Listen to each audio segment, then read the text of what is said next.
ಇತ್ತೀಚಿನ ದಿನಗಳಲ್ಲಿ ಎಲ್ಲಾ ಪೇರೆಂಟ್ಸ್‌ದು ಒಂದೇ ಕಂಪ್ಲೇಂಟು ನಮ್ಮ ಮಕ್ಕಳು ಮೊಬೈಲ್‌ಗೆ ಅಡಿಕ್ಟ್ ಆಗಿದ್ದಾರೆ. ಮೊಬೈಲ್ ಅಡಿಕ್ಷನ್ ಇಂದ ಆಂಕ್ಸೈಟಿ, ಡಿಪ್ರೆಷನ್ನು, ಮಾನಸಿಕವಾಗಿ ಅಸಮತೋಲನ, ದೈಹಿಕ ಕಾಯಿಲೆಗಳು, ಓದಿನ ಕಡೆ ಗಮನ ಇಲ್ದಲೇ ಇರೋದು, ಈ ರೀತಿಯಾಗಿ ಹಲವಾರು ಪ್ರಾಬ್ಲಮ್ಸ್‌ಗಳು ಹೆಚ್ಚಳ ಆಗ್ತಾ ಇದೆ. ಎದ್ದ ಕೂಡಲೇ ಮೊಟ್ಟ ಮೊದಲಿಗೆ ನೀವೇನ್ ನೋಡ್ತೀರಾ? ಮೊಬೈಲು. ಮಲಗೋಕೆ ಮೊದಲು ಲಾಸ್ಟಲ್ಲಿ ಏನ್ ನೋಡಿ ಮಲಗ್ತೀರಾ? ಮೊಬೈಲು. ನೆನ್ಪು ಮಾಡ್ಕೊಳ್ಳಿ, ಫೋನ್ ಇಲ್ದೆ ಮನೆಯಿಂದ ನೀವು ಯಾವಾಗ ಹೊರಗೆ ಹೋಗಿದ್ರಿ ಅಂತ ನೆನಪಿಗೆ ಬರ್ತಾ ಇಲ್ಲ ಅಲ್ವಾ? ಅದು ಬರೋದೂ ಇಲ್ಲ. ಯಾಕೆಂದ್ರೆ ನೀವು ಮೊಬೈಲ್ ಇಲ್ದಂಗೆ ಆಚೆನೆ ಹೋಗೋದಿಲ್ಲ. ಇವತ್ತು ನಾವು ಮಾತಾಡ್ತಾ ಇದ್ದೀವಿ ನಿಮ್ಮ ಲೈಫ್‌ನ, ನಮ್ಮೆಲ್ಲರ ಲೈಫ್‌ನ ತುಂಬಾ ಇಂಪಾರ್ಟೆಂಟ್ ವಿಷಯದ ಬಗ್ಗೆ. ಯಾವುದದು? ಹಣನ, ಆರೋಗ್ಯನ, ಮೊಬೈಲಾ, ರಿಲೇಶನ್‌ಶಿಪ್ಪಾ? ಅಲ್ಲ. ನಿಮ್ಮ ಸಮಯದ್ದು ಅಂದ್ರೆ ನಿಮ್ಮ ಟೈಮ್ ಬಗ್ಗೆ ನಾವಿವತ್ತು ಮಾತಾಡ್ತಾ ಇದ್ದೀವಿ. ನಿಮ್ಮ ಜೀವನದ ಸಮಯ ಮೊಬೈಲ್‌ನ ಪ್ರಭಾವದಿಂದ ತುಂಬಾ ತುಂಬಾ ಫಾಸ್ಟ್ ಆಗಿ ಹಾಳಾಗೋಗ್ತಾ ಇದೆ. ಸೋಷಿಯಲ್ ಮೀಡಿಯಾ, ವಾಟ್ಸಪ್ಪು, ಚಾಟ್ಸು ಇದರಿಂದೆಲ್ಲ ನಿಮ್ಮ ಲೈಫ್‌ಗೆ ತುಂಬಾ ತುಂಬಾ ಲಾಸ್ ಆಗ್ತಾ ಇದೆ. ನಿಮ್ಗದು ಗಮನನೇ ಬರ್ತಾ ಇಲ್ಲ. ಗಮನ ಇದ್ರೂ ಕೂಡ ಅದನ್ನ ನೀವು ಕೇರ್ ಮಾಡ್ತಾ ಇಲ್ಲ. ಒಂದು ಚಕ್ರವ್ಯೂಹದಿಂದ ನೀವು ನಿಮ್ಮ ಸಮಯ, ಎನರ್ಜಿ, ನಾಲೆಡ್ಜು, ನಿಮ್ಮ ಗುರಿ, ನಿಮ್ಮ ಸಾಧನೆ, ನಿಮ್ಮ ಹೆಲ್ತು ಎಲ್ಲವನ್ನ ಹಾಳು ಮಾಡ್ಕೊಳ್ತಾ ಇದ್ದೀರಾ. ಈ ಒಂದು ಚಕ್ರವ್ಯೂಹದಲ್ಲಿ ಒಳಗಡೆ ಹೋಗೋದು ತುಂಬಾ ಈಸಿ. ಆದ್ರೆ ಹೊರಗಡೆ ಬರೋದು ತುಂಬಾನೇ ಕಷ್ಟ. ಒಂದು ರಿಸರ್ಚ್ ಪ್ರಕಾರ ಒಬ್ಬ ಮನುಷ್ಯ ಆನ್ ಅವರೇಜು 2 ರಿಂದ 3 ಸಾವಿರ ಬಾರಿ ಮೊಬೈಲ್ ಅನ್ನ ಟಚ್ ಮಾಡ್ತಾನೆ. ಜೊತೆಗೆ 100 ರಿಂದ 200 ಸಾರಿ ನಿಮ್ಮ ಫೋನ್ ಅನ್ನ ನೀವು ಅನ್ಲಾಕ್ ಮಾಡ್ತೀರಾ ಅಂತಾನೂ ಹೇಳುತ್ತೆ. ಇಂಡಿಯಾದಲ್ಲಿ ಆವರೇಜ್ ಸ್ಕ್ರೀನ್ ಟೈಮ್ ಏನಿದೆ ಅದು ಮೊಬೈಲ್ ನೋಡೋದು 6 ರಿಂದ 7 ಗಂಟೆ ದಿನಕ್ಕೆ ಅಂತ ಹೇಳಲಾಗುತ್ತೆ. ಅಥವಾ ಇನ್ನೂ ಜಾಸ್ತಿ ಇದ್ರೂ ಇರ್ಬೋದು. ಅದು ನನ್ನ ಭಾವನೆ. ಪ್ರತಿ ಮನುಷ್ಯ ಮೊಬೈಲಲ್ಲಿ 7 ರಿಂದ 8 ಗಂಟೆ ಕಳೀತಾ ಇದ್ದಾನೆ. ಇದರಲ್ಲಿ 2 ರಿಂದ 3 ಗಂಟೆ ಬರೀ ರೀಲ್ಸ್ ಸ್ಕ್ರಾಲ್ ಮಾಡೋದು, ಅನ್‌ವಾಂಟೆಡ್ ಥಿಂಗ್ಸ್ ಅನ್ನ ನೋಡ್ತಾ ಇರೋದು. ಹಾಗೇನೆ ಇನ್ನು 2 ಅವರ್ ವಿಡಿಯೋ ಗೇಮ್ಸ್ ಅಲ್ಲಿ ಹಾಳಾಗ್ತಾ ಇದೆ. ಈಗಿನ ಜೆನ್ ಝಿ ಅಂತ ನಾವೇನ್ ಹೇಳ್ತಾ ಇದೀವಿ, ಯಂಗ್ ಅಂಡ್ ಸೂಪರ್ ಫಾಸ್ಟ್ ಜನರೇಷನ್‌ಗೆ ಹೇಳ್ತೀವಿ. ಇವರ ಸ್ಕ್ರೀನ್ ಟೈಮು 9 ರಿಂದ 10 ಗಂಟೆ ಅಂತ ಹೇಳಲಾಗುತ್ತೆ. ಯೋಚನೆ ಮಾಡಿ, ಇಂಡಿಯಾದ ಭವಿಷ್ಯವನ್ನ ರೂಪಿಸಬೇಕಾಗಿರುವಂತಹ ಯಂಗ್ ಜನರೇಷನ್ನು ತಮ್ಮ ದಿನದ 8 ರಿಂದ 10 ಗಂಟೆ ಸಮಯನ ಬರೀ ಮೊಬೈಲ್ ಅಲ್ಲಿ ಕಳೀತಾ ಇದ್ದಾರೆ, ವೇಸ್ಟ್ ಮಾಡ್ತಾ ಇದ್ದಾರೆ. ಇನ್ನೊಂದು ಬ್ಲೆಂಡರ್ ಏನು ಅಂದ್ರೆ, ಸ್ಟೇಟಸ್‌ನ ಹಾಕ್ತಾರೆ, ಮತ್ತೆ ಅದನ್ನ ಚೆಕ್ ಮಾಡೋದು. ಯಾರಿಗೋಸ್ಕರ ಸ್ಟೇಟಸ್ ಹಾಕಿದ್ರೋ ಅವ್ರು ನೋಡಿದಾರೋ ಇಲ್ವೋ, ಅವ್ರೇನೋ ರೆಸ್ಪಾನ್ಸ್ ಮಾಡಿದಾರೋ ಇಲ್ವೋ. ನನಗೆ ಒಂದು ಅರ್ಥ ಆಗಲ್ಲ. ನೀವು ಯಾರಿಗಾದ್ರೂ ಏನಾದ್ರು ಹೇಳಬೇಕು ಅಂದ್ರೆ ಸ್ಟೇಟಸ್ ಅಲ್ಲಿ ಯಾಕೆ ಹಾಕ್ಬೇಕು? ಅದನ್ನ ಡೈರೆಕ್ಟ್ ಆಗಿ ಅವ್ರಿಗೆ ಕಳಿಸಬಹುದಲ್ವಾ? ಅಲ್ಲಿಂದ ಡೈರೆಕ್ಟ್ ಆಗಿ ನಿಮಗೆ ಮೆಸೇಜ್ ಬರುತ್ತೆ ಅಲ್ವಾ? ಟೈಮ್ ಯಾಕೆ ವೇಸ್ಟ್ ಮಾಡ್ತಾ ಇದ್ದೀರಾ? ಮ್ಯಾಕ್ಸಿಮಮ್ ಜನರ ಟೈಮು ಬರೀ ಸ್ಕ್ರಾಲಿಂಗ್ ಅಲ್ಲೇ ಕಳೆದು ಹೋಗ್ತಾ ಇದೆ. ಮೊಬೈಲ್ ಹಿಡ್ಕೊಂಡು ಬರೀ ರೀಲ್ಸ್ ಅನ್ನ ಸ್ಕ್ರಾಲ್ ಮಾಡ್ತಾ ಇರೋದು, ಕಂಟಿನ್ಯೂಸ್ ಆಗಿ 2 ಟು 3 ಅವರ್ಸ್ ಸ್ಕ್ರಾಲ್ ಮಾಡ್ತಾ ಇರೋದು. ಇದನ್ನೇ ಮೊಬೈಲ್ ಅಡಿಕ್ಷನ್ ಅಂತ ಹೇಳೋದು. ಇದು ನಿಮ್ಮ ಲೈಫ್ ಮತ್ತೆ ನಿಮ್ಮ ಬ್ರೈನ್ ಮೇಲೆ ತುಂಬಾ ಆಳವಾಗಿ ಎಫೆಕ್ಟ್ ಮಾಡ್ತಾ ಇದೆ. ನೀವು ನಂಬಲ್ಲ, ಯಾರಿಂದನಾದ್ರೂ ನೀವು ಕೆಲವು ಸಮಯದವರೆಗೆ ಮೊಬೈಲ್ ಅನ್ನ ಕಿತ್ಕೊಳ್ಳೋದಕ್ಕೆ ಟ್ರೈ ಮಾಡಿ, ಇಸ್ಕೊಳ್ಳೋದಕ್ಕೆ ಟ್ರೈ ಮಾಡಿ, ಅವರ ಮೈಂಡು ತುಂಬಾ ಡಿಸ್ಟರ್ಬ್ ಆಗ್ಬಿಡುತ್ತೆ.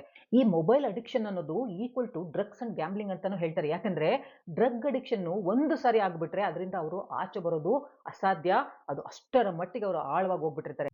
ಹಾಗೇನೆ ಗ್ಯಾಮ್ಲಿಂಗ್ ಕೂಡ ಒಮ್ಮೆ ನೀವು ಅದಕ್ಕೆ ಅಡಿಕ್ಟ್ ಆಗ್ಬಿಟ್ರೆ ಮುಗೀತು. ಅದರಿಂದ ಲಾಸ್ ಆಗ್ತಾ ಇದ್ರು, ಅದರಿಂದ ಲಾಭ ಆಗ್ತಾ ಇದ್ರು ಅಷ್ಟೇ, ನೀವು ಅದರಿಂದ ಆಚೆ ಬರೋದಕ್ಕೆ ರೆಡಿ ಇರೋದಿಲ್ಲ. ಸೊ ಮೊಬೈಲ್ ಅಡಿಕ್ಷನ್ ಕೂಡ ಇದಕ್ಕಿಂತ ಏನು ಕಡಿಮೆ ಇಲ್ಲ. ನಿಮಗೆ ಆಶ್ಚರ್ಯ ಆಗ್ಬಹುದು ಕೇಳಿದ್ರೆ, ಬಟ್ ಇದೇ ಸತ್ಯ. ರಾತ್ರಿ ಮಲಗಿರ್ತೀರಾ, ಮಲಗಿದಾಗ ಯಾವ ಸಮಯದಲ್ಲಿ ಎಚ್ಚರ ಆಗುತ್ತೋ ಅವಾಗ ಮೊಬೈಲ್ ಅನ್ನ ತೆಗೆದು ನೋಡೋದು. ಪಕ್ಕಕ್ಕೆ ಮೊಬೈಲ್ ಇಟ್ಕೊಂಡಿರ್ತೀರಲ್ವಾ, ಮೊಬೈಲ್ ಅನ್ನ ತೆಗೆದು ನೋಡೋದು. ಆ ಬೆಳಗ್ಗೆ ಪೋಸ್ಟ್ ಮಾಡಿದ್ದೆ, ಅದಕ್ಕೆ ಎಷ್ಟು ಲೈಕ್ಸ್ ಬಂತು, ಎಷ್ಟು ಕಮೆಂಟ್ಸ್ ಬಂತು, ಎಷ್ಟು ವಾಟ್ಸ್ಆಪ್ ಅಲ್ಲಿ ಏನೇನು ಮೆಸೇಜ್ ಬಂದಿದೆ ನಿಮಗೆ. ನಿಮಗೆ ಗೊತ್ತಿಲ್ಲದೆ ನೀವು ಅಡಿಕ್ಷನ್ ಆಗ್ಬಿಟ್ಟಿದ್ದೀರಾ. ಬಟ್ ಒಂದನ್ನ ನೀವು ಅರ್ಥ ಮಾಡ್ಕೊಳ್ಳಿ, ಯಾವುದೇ ಅಡಿಕ್ಷನ್ನು ಆರೋಗ್ಯಕ್ಕೂ ಲೈಫ್ಗೂ ಖಂಡಿತ ಒಳ್ಳೇದಲ್ಲ.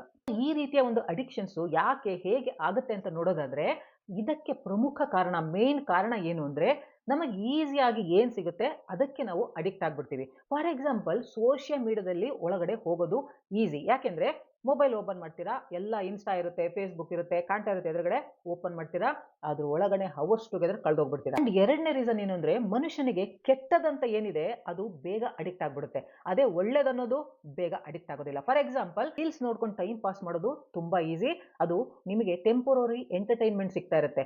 ಆದ್ರೆ ಅದೇ ಒಂದು ಪುಸ್ತಕವನ್ನ ಕೊಟ್ರೆ ಅದನ್ನ ಬೋರಿಂಗ್ ಅನ್ಕೊಳ್ತೀರಾ, ಓದೋದಕ್ಕೆ ಟೈಮ್ ಇಲ್ಲ ಅನ್ಕೊಳ್ತೀರಾ. ನಾವು ಹೇಗೆ ಅಡಿಕ್ಟ್ ಆಗ್ಬಿಡ್ತೀವಿ ಅಂತ ನೋಡೋದಾದ್ರೆ, ಒಂದು ಮಾತನ್ನ ಹೇಳ್ತಾರೆ, ಸ್ಪೀಡಿ ರಿವಾರ್ಡ್ ಅಂದ್ರೆ ವೇಗವಾಗಿ ಸಿಗುವಂತ ಒಂದು ಬಹುಮಾನ.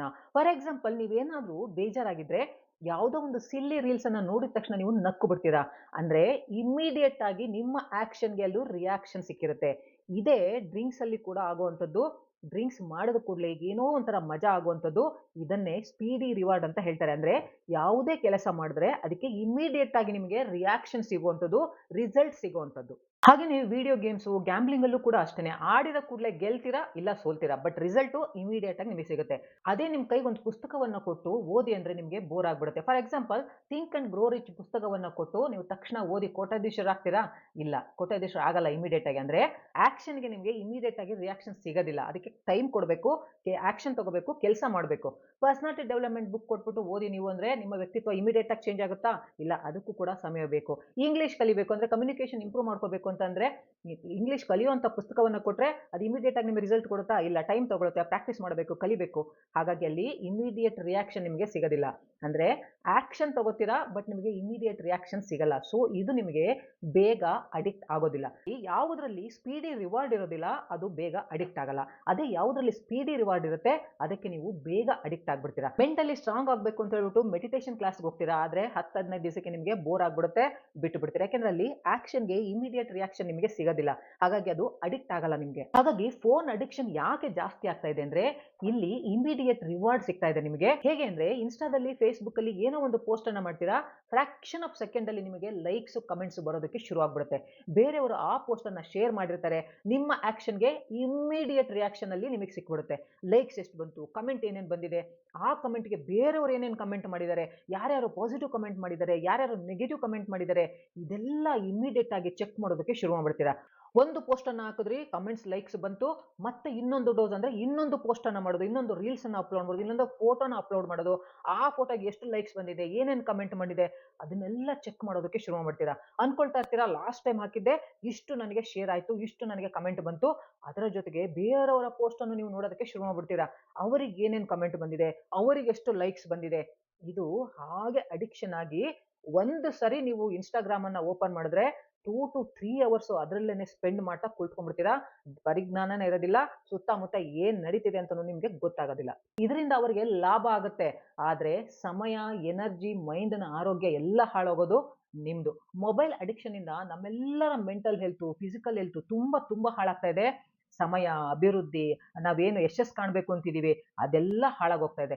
ಇನ್ನೊಂದು ದೃಷ್ಟಿಕೋನದಿಂದ ನೋಡೋದಾದ್ರೆ ಮೊಬೈಲ್ ಇಂದ ತುಂಬಾನೇ ಸಹಾಯನೂ ಆಗ್ತಾ ಇದೆ. ತುಂಬಾ ಜನರ ಬಿಸ್ನೆಸ್, ರಿಲೇಶನ್ಶಿಪ್, ಜಾಬ್, ಸ್ಕಿಲ್ಸ್ ಕಲಿಯೋದು ಎಲ್ಲ ಮೊಬೈಲ್ ಇಂದಾನೇ ಆಗ್ತಾ ಇರುತ್ತೆ. ಸೋಷಿಯಲ್ ಮೀಡಿಯಾ ಮೂಲಕ ತುಂಬಾ ಜನ ತಮ್ಮ ಲೈಫ್ ಅನ್ನ ಕಟ್ಕೊಂಡವರು ಇದ್ದಾರೆ.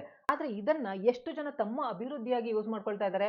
ತುಂಬಾ ಕಡಿಮೆ ಜನ. ಎಂಟರ್ಟೈನ್ಮೆಂಟ್ ಗೆ ಯೂಸ್ ಮಾಡ್ಕೊಳ್ತಾ ಇರೋರೆ ತುಂಬಾ ಜನನೇ. ಹಾಗಾಗಿ ಮೊಬೈಲ್ ಅನ್ನ ಸರಿಯಾಗಿ ಯೂಸ್ ಮಾಡ್ಕೊಳ್ಳೋದನ್ನ ಕಲಿಬೇಕು. ಮ್ಯಾಕ್ಸಿಮಮ್ 2 ರಿಂದ 3 ಗಂಟೆ ದಿನದಲ್ಲಿ ಯೂಸ್ ಮಾಡೋದನ್ನ ಕಲ್ತ್ಕೋಬೇಕು. ಇದರಲ್ಲಿ ಎಂಟರ್ಟೈನ್ಮೆಂಟ್, ಸ್ಕಿಲ್ ಸೀಕಿಂಗ್, ಕಾಂಟ್ಯಾಕ್ಟ್ಸ್ ಎಲ್ಲಾನು ಇದರಲ್ಲೇ ಬರೋ ಹಾಗೆ ನೀವು ನೋಡ್ಕೋಬೇಕು. ಅದ್ರಲ್ಲೂ ನಾನು ಯಂಗ್ ಜನರೇಷನ್ಗೆ ಹೇಳೋದೇನು ಅಂದ್ರೆ ಮೊಬೈಲ್ ಯೂಸ್ ಅನ್ನ ದಯವಿಟ್ಟು ಕಡಿಮೆ ಮಾಡಿ. ಅದೇ ಸಮಯನ ನಿಮ್ಮ ಫ್ಯಾಮಿಲಿ ಜೊತೆ, ನಿಮ್ಮ ಪೇರೆಂಟ್ಸ್ ಜೊತೆಗೆ ಕಳೆಯಲಿಕ್ಕೆ ಟ್ರೈ ಮಾಡಿ. ಅವ್ರಿಗೂ ವಯಸ್ಸಾಗ್ತಾ ಇದೆ, ಅವರು ಹೋದ ನಂತರ ಗಿಲ್ಟ್ ಮಾಡ್ಕೊಳ್ಳೋದ್ರಲ್ಲಿ ಏನು ಯೂಸ್ ಇಲ್ಲ. ಅವರಿದ್ದಾಗ ಅವರನ್ನ ಮಾತಾಡ್ಸಕ್ಕೆ ಟೈಮ್ ಇಲ್ಲ, ಸ್ಪೆಂಡ್ ಮಾಡೋದಕ್ಕೆ ಟೈಮ್ ಇಲ್ಲ, ಮೊಬೈಲಲ್ಲೇ ಬಿಸಿನಿ ಅಂತ ಹೇಳೋದ್ರಲ್ಲಿ ಯಾವ ಅರ್ಥನೂ ಇಲ್ಲ. ತುಂಬಾ ಫೋನ್ ಯೂಸ್ ಮಾಡೋದ್ರಿಂದ ಇನ್ನೊಂದು ದೊಡ್ಡ ಒಂದು ಲಾಸ್ ಏನು ಅಂದ್ರೆ ನೀವು ನೋಡೋದೆಲ್ಲ ಖಂಡಿತ ನಿಜ ಅಲ್ಲ. ಫೋಟೋಸು, ಲೈಫ್ ಸ್ಟೈಲು ಎಲ್ಲಾ ಫಿಲ್ಟರ್ ಮಾಡಿ ಹಾಕಿರ್ತಾರೆ. ಮಾಡಿಫೈ ಮಾಡೇ ಹಾಕೋದು. ಅದನ್ನ ನೋಡಿ ನೀವು ಅನ್ಕೊಂತೀರಾ, ಅದೇ ಅವ್ರು ಎಷ್ಟು ಬ್ಯೂಟಿಫುಲ್ ಆಗಿದ್ದಾರೆ, ನಾನು ಎಷ್ಟು ಕೆಟ್ಟದಾಗಿದ್ದೀನಿ, ಅವ್ರು ಎಷ್ಟು ಖುಷಿಯಾಗಿದ್ದಾರೆ, ಅವ್ರ ಲೈಫ್ ಎಷ್ಟು ಲಕ್ಸುರಿಯಸ್ ಆಗಿ ಮಾಡ್ತಾ ಇದ್ದಾರೆ. ಅದೆಲ್ಲ ನಿಜ ಅಲ್ಲ ಸ್ನೇಹಿತರೆ. ಅವರು ಎಷ್ಟು ಟ್ರಿಪ್ ಮಾಡ್ತಾರೆ, ಎಂತೆಂಥ ಬಟ್ಟೆಗಳನ್ನ ಹಾಕ್ತಾರೆ, ಏನೇನು ಎಂಜಾಯ್ ಮಾಡಿ ನೋಡ್ಕೊಳ್ತಾ ಇದ್ದಾರೆ. ನೋಡು ಅವರೆಲ್ಲ ಎಷ್ಟು ಖುಷಿಯಾಗಿದ್ದಾರೆ. ಆದ್ರೆ ನನ್ನ ಲೈಫಲ್ಲಿ ನೋಡು ಬರೀ ಇದೇ ಆಗೋಯ್ತು. ಇಷ್ಟು ಬರೀ ದುಃಖ, ಚಿಂತೆ, ಬರೀ ಕೆಲಸ ಇದೇ ಆಗೋಯ್ತು. ಇಲ್ಲಿ ನಿಮ್ಮ ಮೈಂಡು ನೆಗೆಟಿವ್‌ಗೆ ಹೋಗ್ತಾ ಇದೆ. ನೆಗೆಟಿವ್‌ಗೆ ಹೋಗ್ತಾ ಇದೆ. ಇನ್ಫೀರಿಯಾರಿಟಿ ಕಾಂಪ್ಲೆಕ್ಸ್ ಜಾಸ್ತಿ ಆಗ್ತಾ ಇದೆ ನಿಮಗೆ. ಯಾಕೆಂದ್ರೆ ನಿಮ್ಮನ್ನ ನೀವು ಬೇರೆಯವ್ರ ಜೊತೆ ಕಂಪೇರ್ ಮಾಡ್ಕೊಳ್ತಾ ಇದ್ದೀರಾ. ನೀವು ನಿಮಗ್ ನೀವೇ ಅನ್ಕೊಳ್ಳೋದಕ್ಕೆ ಶುರು ಮಾಡ್ಬಿಟ್ಟಿದ್ದೀರಾ, ಥೂ ನನ್ನ ಲೈಫ್ ಎಷ್ಟು ಕೆಟ್ಟದಾಗಿದೆ ಅಂತ. ಇಲ್ಲಿಂದ ನಿಮ್ಮ ಮೆಂಟಲ್ ಹೆಲ್ತು, ಫಿಸಿಕಲ್ ಹೆಲ್ತು ಹಾಳಾಗೋದಕ್ಕೆ ಸ್ಟಾರ್ಟ್ ಆಗ್ಬಿಡುತ್ತೆ. ಒಂದು ಅರ್ಥ ಮಾಡ್ಕೊಳ್ಳಿ, ಸೋಷಿಯಲ್ ಮೀಡಿಯಾದಲ್ಲಿ ನಗ್ತಾ ನಗ್ತಾ ಇರೋರೆಲ್ಲ ತುಂಬಾ ಖುಷಿಯಾಗಿದ್ದಾರೆ ಅಂತ ದಯವಿಟ್ಟು ಅನ್ಕೋಬೇಡಿ. ಅವ್ರಿಗೂ ಡಿಪ್ರೆಷನ್ಸ್ ಇರುತ್ತೆ, ಅವ್ರಿಗೂ ಸ್ಯಾಡ್ನೆಸ್ ಇರುತ್ತೆ, ಅವ್ರಿಗೂ ಕಷ್ಟಗಳಿರುತ್ತೆ. ಯಾಕಂದ್ರೆ ಎಲ್ರಿಗೂ ಒಂದಲ್ಲ ಒಂದು ರೀತಿಯಲ್ಲಿ ಪ್ರಾಬ್ಲಮ್ಸ್ ಇದ್ದೇ ಇರುತ್ತೆ ಲೈಫಲ್ಲಿ. ನಗ್ತಾ ಇರೋರೆಲ್ಲ ತುಂಬಾ ಜನ ಒಳಗೊಳಗೇನೆ ಸ್ಯಾಡ್ ಆಗಿರ್ತಾರೆ, ಡಿಪ್ರೆಸ್ ಆಗಿರ್ತಾರೆ. ಯಾರೇ ಆಗಿದ್ರು ಸದಾ ಖುಷಿಯಾಗಿರೋದಕ್ಕೆ, ಸುಂದರವಾಗಿರೋದಕ್ಕೆ ಖಂಡಿತ ಸಾಧ್ಯ ಇಲ್ಲ ಸ್ನೇಹಿತರೆ. ಅದನ್ನ ನೀವು ಅರ್ಥ ಮಾಡ್ಕೋಬೇಕು. ಅವ್ರಿಗೂ ತೊಂದರೆ ಇರುತ್ತೆ. ಬಟ್ ಅದನ್ನ ಅವರು ಪೋಸ್ಟ್ ಮಾಡೋದಿಲ್ಲ ಅಷ್ಟೇನೆ. ಸಂತೋಷವಾಗಿರೋದು, ಸುಂದರವಾಗಿರೋದು ಮಾತ್ರ ಪೋಸ್ಟ್ ಮಾಡ್ತಾರೆ. ಇನ್ನೊಂದು ಅವ್ರದ್ದು ಲೈಫ್ ಮುಖ ಇರುತ್ತಲ್ಲ, ಅದನ್ನ ಯಾರು ಪೋಸ್ಟ್ ಮಾಡೋದಿಲ್ಲ. ಸೊ ನಿಮ್ಮ ರಿಯಲ್ ಲೈಫ್ ಅನ್ನ ಸಿನಿಮಾ, ಮಾಡೆಲಿಂಗು, ಈ ಸೋಷಿಯಲ್ ಮೀಡಿಯಾ ರಿಯಲ್ ಲೈಫ್‌ಗೆ ದಯವಿಟ್ಟು ಕಂಪೇರ್ ಮಾಡ್ಕೊಳ್ಳೋದಕ್ಕೆ ಹೋಗ್ಬೇಡಿ. ಯಾಕಂದ್ರೆ ಅದು ರೀಲ್ ದುನಿಯಾ, ಇದು ರಿಯಲ್ ದುನಿಯಾ. ಸೊ ಹಾಗಾದ್ರೆ ಮೊಬೈಲ್ ಅಡಿಕ್ಷನ್ ಅನ್ನ ಹೇಗೆ ಕಡಿಮೆ ಮಾಡ್ಕೊಳ್ಳೋದು? ನನ್ನ ಒಬ್ಬ ಸಬ್ಸ್ಕ್ರೈಬರು ತುಂಬಾ ಯಂಗ್ ಹುಡುಗಿ, ಅದು 21 ವರ್ಷದ ಚಿಕ್ಕ ಹುಡುಗಿ ನನಗೆ ಮೆಸೇಜ್ ಮಾಡಿತ್ತು, ಮೇಡಮ್ ನನಗೆ ತುಂಬಾ ಮೊಬೈಲ್ ಅಡಿಕ್ಷನ್ ಇದೆ, ಹೇಗೆ ಕಡಿಮೆ ಮಾಡ್ಕೋಬೇಕು ಅಂತ. ಅವಳಿಗೋಸ್ಕರ ನಾನು ಈ ವಿಡಿಯೋ ಮಾಡ್ತಾ ಇರೋದು. ನೀವು ಅರ್ಥ ಮಾಡ್ಕೋಬೇಕು. ಯಾಕಂದ್ರೆ ನೀವು ಹೊರಗೆ ಬರಲೇಬೇಕು ಇದರಿಂದ ಅಂದ್ರೆ ಕೆಲವು ರೂಲ್ಸ್ ಅನ್ನ ನೀವು ಫಾಲೋ ಮಾಡಲೇಬೇಕು. ನಿಮ್ಮ ಒಂದು ವಿದ್ಯೆ, ನಿಮ್ಮ ಒಂದು ಜಾಬು, ನಿಮ್ಮ ಒಂದು ಹೆಲ್ತ್, ನಿಮ್ಮ ಒಂದು ಅಭಿವೃದ್ಧಿನ ನೀವು ಕಾಣಬೇಕು ಅಂದ್ರೆ, ಇಂಪ್ರೂವ್ ಮಾಡ್ಕೋಬೇಕು ಅಂದ್ರೆ ಈ ಕೆಲವು ಟಿಪ್ಸ್ ಅನ್ನ ನೀವು ಫಾಲೋ ಮಾಡಲೇಬೇಕಾಗುತ್ತೆ. ಈಗಾಗಲೇ ನೀವು ಮೊಬೈಲ್ ಅಡಿಕ್ಟ್ ಆಗಿದ್ರೆ ಹೇಗಾದ್ರೂ ಮಾಡಿ ಕಷ್ಟಪಟ್ಟು ನೀವು ಹೊರಗಡೆ ಬರಲೇಬೇಕು. ಯಾಕೆಂದ್ರೆ ಇದರಲ್ಲಿ ನಿಮ್ಮ ಮುಂದಿನ ಜೀವನ ಮತ್ತೆ ನಿಮ್ಮ ಭವಿಷ್ಯ ಅಡಗಿದೆ. ಸೊ ಈ ಒಂದು ಪ್ರಾಕ್ಟೀಸ್ ಮಾಡಿದ್ರೆ ನಿಮ್ಮ ಸ್ಕ್ರೀನ್ ಟೈಮು ಖಂಡಿತ ಕಡಿಮೆ ಆಗ್ಬೋದು ಅಂತ ನನ್ನ ಅನಿಸಿಕೆ. ನೀವು ಸ್ಟೂಡೆಂಟ್ ಆಗಿದ್ರೆ ಓದ್ಕೊಳ್ಳೋದಕ್ಕೆ, ಕೆಲಸ ಮಾಡೋದಕ್ಕೆ, ಆರೋಗ್ಯದ ಕಡೆ ಗಮನ ಕೊಡೋದಕ್ಕೆ, ಫ್ಯಾಮಿಲಿ ಜೊತೆ ಟೈಮ್ ಕೊಡೋದಕ್ಕೆ ತುಂಬಾ ಟೈಮ್ ಸೇವ್ ಮಾಡ್ಕೊಳ್ತೀರಾ. ಮೊದಲದಾಗಿ ನೀವು ಮಲ್ಕೋಬೇಕಾದ್ರೆ ನಿಮ್ಮ ಮೊಬೈಲ್ ಅನ್ನ ದೂರ ಇಟ್ಬಿಡಿ. ಯಾಕೆಂದ್ರೆ ಬೆಡ್ ಅಥವಾ ಪಿಲ್ಲೋ ಕೆಳಗಡೆ ಇಟ್ಕೊಂಡು ಅಥವಾ ಪಕ್ಕ ಕೈ ಸಿಗಂಗ್ ಇಟ್ಕೊಂಡು ಮಲ್ಗಿದ್ರೆ ಏನ್ ಮಾಡ್ತೀರಾ ನೀವು? ಎಚ್ಚರ ಆದಾಗ್ಲೆಲ್ಲ ನೋಡ್ತಾನೆ ಇರ್ತೀರಾ, ಅದ್ರಲ್ಲಿ ಕಳೆದೋಗ್ಬಿಡ್ತೀರಾ. ಇಫ್ ಪಾಸಿಬಲ್ ಸ್ವಿಚ್ ಆಫೇ ಮಾಡ್ಬಿಡಿ. ಏನು ಎಮರ್ಜೆನ್ಸಿ ಏನು ಇರೋದಿಲ್ಲ. ಫೋನ್ ಕೈಗೆ ಸಿಗೋ ಹಾಗೆ ಖಂಡಿತ ನೀವು ಇಟ್ಕೊಳಕ್ ಹೋಗ್ಬೇಡಿ. ನಿದ್ರೆ ಬರ್ಲಿಲ್ಲ ಅಂದ್ರೆ ಏನ್ ಮಾಡ್ತೀರಾ? ಶೋರು ಮೊಬೈಲ್ ಇಟ್ಕೊಂಡು ಗಂಟೆ ಗಂಟ್ಲೆ ಅದರಲ್ಲೇ ಕಳೆದೋಗೋದು. ಸೊ ಅಟ್ಲೀಸ್ಟ್ ರಾತ್ರಿ ಹೊತ್ತಾದ್ರೂ ನಿಮ್ಮ ಫೋನನ್ನ ನಿಮ್ಮಿಂದ ದೂರ ಇಟ್ಬಿಡಿ. ಇದರಿಂದ ನಿದ್ರೆನೂ ಚೆನ್ನಾಗಿ ಬರುತ್ತೆ, ಹೆಲ್ತ್ ಕೂಡ ಸುಧಾರಿಸುತ್ತೆ.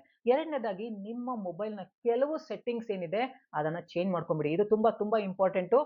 ಆ ಸೆಟ್ಟಿಂಗ್ಸ್ ಯಾವುದು ಅಂದ್ರೆ ನೋಟಿಫಿಕೇಶನ್ ಆಫ್ ಮಾಡ್ಕೊಂಬಿಡಿ. ಯಾಕೆಂದ್ರೆ ಟಿಂಗ್ ಅಂತ ಒಂದು ಸೌಂಡ್ ಬಂದ ತಕ್ಷಣ ಅತ್ತಾಗ ಚೆಕ್ ಮಾಡು, ಯಾರು ಮೆಸೇಜ್ ಮಾಡಿದ್ದಾರೆ, ಏನೇನ್ ಬಂದಿದೆ. ಇದು ದೊಡ್ಡ ಅಡಿಕ್ಷನ್‌ಗೆ ಇದೊಂದು ಕಾರಣ. ಹಾಗಾಗಿ ನೋಟಿಫಿಕೇಶನ್ ಆಫ್ ಮಾಡಿ. ಯಾವ್ದು ನಿಮ್ಮನ್ನ ತುಂಬಾ ಡಿಸ್ಟ್ರಾಕ್ಟ್ ಮಾಡ್ತಾ ಇದೆ ಅನ್ನೋ ಆಪ್ ಇದೆ ಅದನ್ನ ದಯವಿಟ್ಟು ಡಿಲೀಟ್ ಮಾಡ್ಬಿಡಿ. ಡೆಲಿಬ್ರೇಟ್ ಆಗಿ ಡಿಲೀಟ್ ಮಾಡಿ. ಫಾರ್ ಎಕ್ಸಾಂಪಲ್ ಗೇಮ್ಸ್ ಆಪ್, ಅದನ್ನ ನೀವು 24x7 ಆಡ್ತಾನೆ ಇರ್ತೀರಲ್ವಾ, ಹಾಗಾಗಿ ಅದನ್ನ ಆಫ್ ಮಾಡ್ಕೊಳ್ಳಿ. ಇದು ತುಂಬಾ ಒಳ್ಳೇದು. ಇದ್ರ ಬದಲಿಗೆ ಒಂದು ಯಾವ್ದೋ ಒಂದು ಒಳ್ಳೆ ಪುಸ್ತಕ ಓದಿ, ನಿಮ್ಮ ಮೆಂಟಲ್ ಹೆಲ್ತ್ ಅದರಿಂದ ಇಂಪ್ರೂವ್ ಆಗುತ್ತೆ. ಅಂಡ್ ಇನ್ನೊಂದು ಉಪಾಯ ಏನ್ ಗೊತ್ತಾ? ನಿಮ್ ಮೊಬೈಲ್‌ಗೆ ಒಂದು ದೊಡ್ಡ ಪಾಸ್ವರ್ಡ್ ಹಾಕ್ಬಿಡಿ. ಆಗ ಮೊಬೈಲ್‌ನ ಓಪನ್ ಮಾಡೋದಕ್ಕೆ ನೀವು ಹೋಗೋದಿಲ್ಲ. ಯಾಕಂದ್ರೆ ಕಷ್ಟ ಆಗ್ಬಿಡ್ತದೆ ಅದು. ಮತ್ತೆ ಅನ್ಲಾಕ್ ಮಾಡೋದಕ್ಕೆ ಹೋಗಲ್ಲ ನೀವು, ಮನ್ಸೇ ಬರೋದಿಲ್ಲ. ಈ ರೀತಿಯ ಚಿಕ್ಕ ಒಂದು ಉಪಾಯಗಳನ್ನ ನೀವು ಯೂಸ್ ಮಾಡ್ಕೊಂಡ್ರೆ ದೊಡ್ಡ ಒಂದು ಪ್ರಭಾವ ಆಗುತ್ತೆ. ಇಂಪಾರ್ಟೆಂಟ್ ಕೆಲಸ ಮಾಡುವಾಗ ಮೊಬೈಲನ್ನ ಏರೋಪ್ಲೇನ್ ಮೋಡ್‌ಗೆ ಹಾಕ್ಬಿಡಿ. ನಿಮ್ಮ ಕೆಲಸ ಎಲ್ಲ ಮುಗಿದ್ಮೇಲೆ ಬೇಕಿದ್ರೆ ಅದನ್ನ ಚೇಂಜ್ ಮಾಡ್ಕೊಳ್ಳಿ. ಆಗ ರಿಪೀಟೆಡ್ ಆಗಿ ನೀವು ಮೊಬೈಲ್ ಕಡೆಗೆ ಗಮನ ಕೊಡಲ್ಲ. ನಿಮ್ಮ ಕೆಲಸದ ಕಡೆ ಜಾಸ್ತಿ ಫೋಕಸ್ ಆಗುತ್ತೆ. ಅವಾಗ ಒಳ್ಳೆ ರಿಸಲ್ಟ್ ಕೂಡ ಸಿಗುತ್ತೆ. ಇದರಿಂದ ತುಂಬಾ ಹೆಲ್ಪ್ ಆಗುತ್ತೆ ನಿಮಗೆ. ನಿಮ್ಮ ಸ್ಕ್ರೀನ್ ಅನ್ನ ಬ್ಲಾಕ್ ಅಂಡ್ ವೈಟ್ ಮಾಡ್ಕೊಂಬಿಡಿ ಇಫ್ ಪಾಸಿಬಲ್. ಇದರಿಂದ ನೀವು ಮೊಬೈಲ್ ನೋಡೋದಕ್ಕೆ ನಿಮಗೆ ಮನಸ್ಸು ಬರೋದಿಲ್ಲ. ಆಗ ಸ್ವಲ್ಪ ದಿವಸ ಮಾಡ್ಕೊಂಡು ನೋಡಿ. ಅಂಡ್ ನೆಕ್ಸ್ಟ್ ವಾರಕ್ಕೊಂದ್ಸತಿ ಮೊಬೈಲ್ ಹಾಲಿಡೇ ತಗೊಳ್ಳಿ. ಇದನ್ನ ನಾವು ಎಲೆಕ್ಟ್ರಾನಿಕ್ ಗೆಜೆಟ್ ಡಿಟಾಕ್ಸ್ ಅಂತ ಹೇಳ್ತೀವಿ. ಇದನ್ನ ಬಿಟ್ಬಿಡ್ಬೇಕು. ಒಂದು ದಿನ ಅದಕ್ಕೂ ರಜೆ ಕೊಟ್ಬಿಡ್ಬೇಕು, ನೀವು ರಜೆ ತಗೊಂಡ್ಬೇಕು. ಅದು ಕಷ್ಟ ಆಗುತ್ತೆ, ಆದ್ರೂ ಪರವಾಗಿಲ್ಲ. Nothing is impossible. ಒಂದು ದಿನ ಮೊಬೈಲ್ ಅನ್ನ 24 ಗಂಟೆ ಮುಟ್ಟೋದಕ್ಕೆ ಹೋಗ್ಬೇಡಿ. ಇದು ನಿಮ್ಮ ಅಡಿಕ್ಷನ್ ಅನ್ನ ಕಡಿಮೆ ಮಾಡ್ಕೊಳ್ಳೋದಕ್ಕೆ ತುಂಬಾ ಹೆಲ್ಪ್ ಮಾಡುತ್ತೆ. ಹಾಗೇನೆ ನಿಮ್ಮ ಮೇಲೆ ನಿಮಗೆ ಕಾನ್ಫಿಡೆನ್ಸ್ ಬರುತ್ತೆ, ನಿಮ್ಮ ವಿಲ್ ಪವರ್ ಕೂಡ ಜಾಸ್ತಿ ಆಗುತ್ತೆ. ನಿಮಗೆ ಅನಿಸುತ್ತೆ ನಾನು ಇದನ್ನ ಮಾಡೇ ಮಾಡ್ತೀನಿ, ಎಂತ ಕಷ್ಟ ಬಂದ್ರು ನಾನು ಇದನ್ನ ಮಾಡೇ ಮಾಡ್ತೀನಿ ಅಂತ, ನೀವು ಸಾಧಿಸ್ತೀನಿ ಅಂತ ಆ ಮೈಂಡ್ ಸೆಟ್ ಅನ್ನ ನೀವು ಬೆಳೆಸ್ಕೊಳ್ತೀರಾ. ಅಂಡ್ ನೆಕ್ಸ್ಟ್ ಮೊಬೈಲ್ ಬಗ್ಗೆ ನಿಮಗಿರುವಂತ ಥಿಂಕಿಂಗ್ ಅನ್ನ ನೀವು ಚೇಂಜ್ ಮಾಡ್ಕೋಬೇಕು. ಪ್ರತಿ ಸಾರಿ ಥಿಂಕ್ ಮಾಡಿ ಮೊಬೈಲ್ ತಗೊಳ್ಳೋದಕ್ಕಿಂತ ಮುಂಚೆ, ಈ ಕಾಲು ನನಗೆ ಇಂಪಾರ್ಟೆಂಟಾ, ಈ ಮೆಸೇಜು ನನಗೆ ಇಂಪಾರ್ಟೆಂಟಾ, ಇದು ನನಗೆ ಏನಾದರೂ ನನ್ನ ಲೈಫ್ಗೆ ಡಿಫ್ರೆನ್ಸ್ ಕೊಡುತ್ತಾ, ಈ ನೋಟಿಫಿಕೇಶನ್ ನೋಡಿದ ತಕ್ಷಣ ಈ ಲೈಕ್ಸು ಈ ಕಮೆಂಟ್ ಇಂದ ನನಗೆ ಏನಾದರೂ ಯೂಸ್ ಆಗುತ್ತಾ.